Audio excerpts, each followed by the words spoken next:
بسم اللہ الرحمن الرحیم۔ اللہ تبارک و تعالیٰ نے شہد کو باعث شفا قرار دیا ہے، جیسا کہ قرآن کریم میں ارشاد باری تعالیٰ فی شفاء للناس، اس شہد میں لوگوں کی بہت سی بیماریوں کے لیے شفا ہے۔ اس میں اللہ تبارک و تعالیٰ کی وحدانیت اور قدرت کاملہ کی قاطع دلیل بھی موجود ہے کہ ایک چھوٹے سے جانور جس کو ہم شہد کی مکھی کہتے ہیں، اس کے پیٹ سے کیسا نفع بخش اور لذیذ مشروب نکلتا ہے، حالانکہ وہ مکھی خود زہریلی ہے۔ گویا کہ زہر میں سے یہ ایک تریاق واقعی اللہ تبارک و تعالیٰ کی قدرت کاملہ کی عجیب مثال ہے۔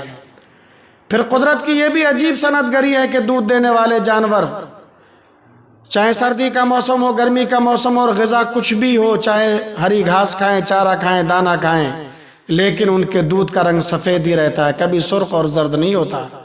اور مکھی کا شہد مختلف رنگوں کا ہو جاتا ہے۔ اسی وجہ سے اللہ تبارک و تعالیٰ قرآن کریم میں ارشاد فرماتا ہے یخرج من بطونها شراب مختلفا الوانہ، اس کے پیٹ میں سے پینے کی ایک چیز نکلتی، یعنی شہد جس کی رنگتیں مختلف ہوتی ہیں۔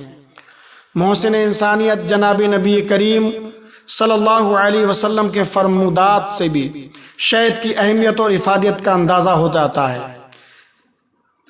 عن ابی ہریرہ قال قال رسول اللہ صلی اللہ علیہ وسلم قال من لعق ثلاث غدوات کل شہر لم یصب عظیم من البلاء۔ آقا فرماتے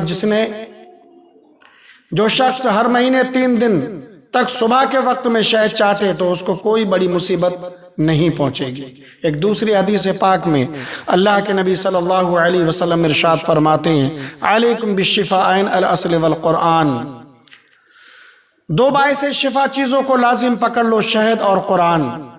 انسان 2 چیزوں سے مرکب ہے، جسم اور روح۔ جسم کا علاج شہد سے کیجئے اور روح کا علاج قرآن کریم سے۔ جس طرح طب اور حکماء کی طرف رجوع کر کے علاج کرانا سنت ہے، بالکل اسی طرح روحانی امراض جیسے کہ تکبر ہے، گھمنڈ ہے، حسد ہے، ریا ہے، کینہ پروری ہے، ان چیزوں سے اپنے قلب کو پاک رکھنے کے لیے قرآن کریم کی تلاوت، علماء کی رہنمائی میں احادیث کا مطالعہ اور اہل اللہ کی صحبت اختیار کر کے اپنی اصلاح کروانا بھی لازم اور راحت دنیا اور راحت اخروی کے لیے بہترین چیز ہے۔ عن عائشہ قالت کان النبی صلی اللہ علیہ وسلم یعجبہ الحلواء والعسل، حضرت عائشہ صدیقہ رضی اللہ تعالیٰ عنہ فرماتی ہیں کہ اللہ کے نبی صلی اللہ علیہ وسلم کو میٹھی چیزیں اور شہد بہت پسند تھا۔ ایک حدیث پاک میں آتا ہے عن ابی سعید ان رجلا اتى النبی صلی اللہ علیہ وسلم فقال، ایک شخص اللہ کے نبی صلی اللہ علیہ وسلم کی بارگاہ میں حاضر ہوا، اخی یشتکی بطنہ، اس نے کہا کہ حضور میرے بھائی کے پیٹ میں تکلیف ہے، غالباً اسہال کی شکایت تھی، دستوں کی شکایت تھی۔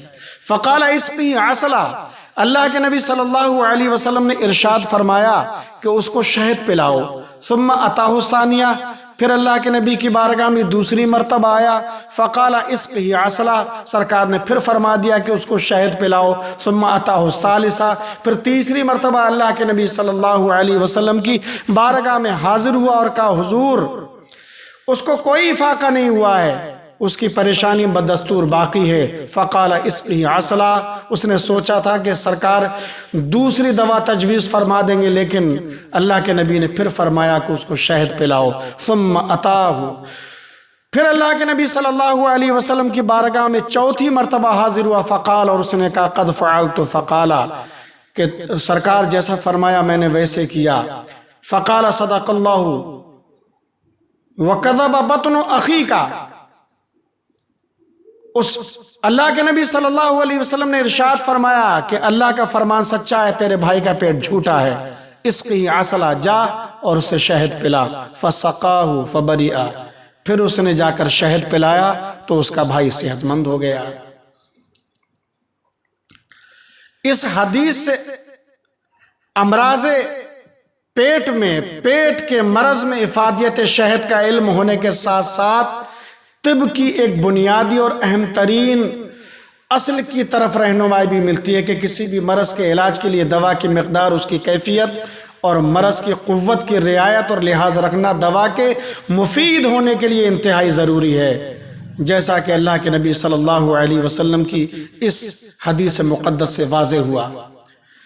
شہد کی افادیت اور اہمیت کا اندازہ اس بات سے بھی ہو سکتا ہے، لگایا جا سکتا ہے کہ خود رسول اللہ صلی اللہ علیہ وسلم بھی اہتمام کے ساتھ شہد کو استعمال فرمایا کرتے تھے۔ آپ کا معمول تھا کہ صبح کو شہد کے شربت کا پیالہ نوش فرماتے اور کبھی عصر کے بعد بھی پیتے تھے، کیونکہ ان اوقات میں پیٹ اور معدہ غذاؤں سے خالی ہوتا ہے، اور جب معدہ غذا سے خالی ہوتا ہے ایسے وقت میں شہد کا پینا بہت مفید ہوتا ہے۔ حضرت عمر رضی اللہ تعالیٰ عنہ کے بارے میں آتا ہے کہ ان کے بدن پر اگر پھوڑا بھی نکل آتا تو اس پر شہد کا لیپ کر کے علاج کرتے۔ بعض لوگوں نے وجہ دریافت کی تو فرمایا کہ اللہ تبارک و تعالیٰ کے اس فرمان گرامی کی طرف آپ کی نظر نہیں گئی، فی شفاء للناس، کہ شہد کے اندر لوگوں کے لیے شفا ہے۔ اللہ کے نبی صلی اللہ علیہ وسلم کی ان احادیث اور قرآن کریم کی اس آیت مبارکہ کی روشنی میں ہمیں اپنے امراض کا علاج شہد سے اور روحانی امراض کا علاج قرآن کریم سے کرنا چاہیے۔ اللہ تبارک و تعالی ہمیں عمل کی توفیق عطا فرمائے۔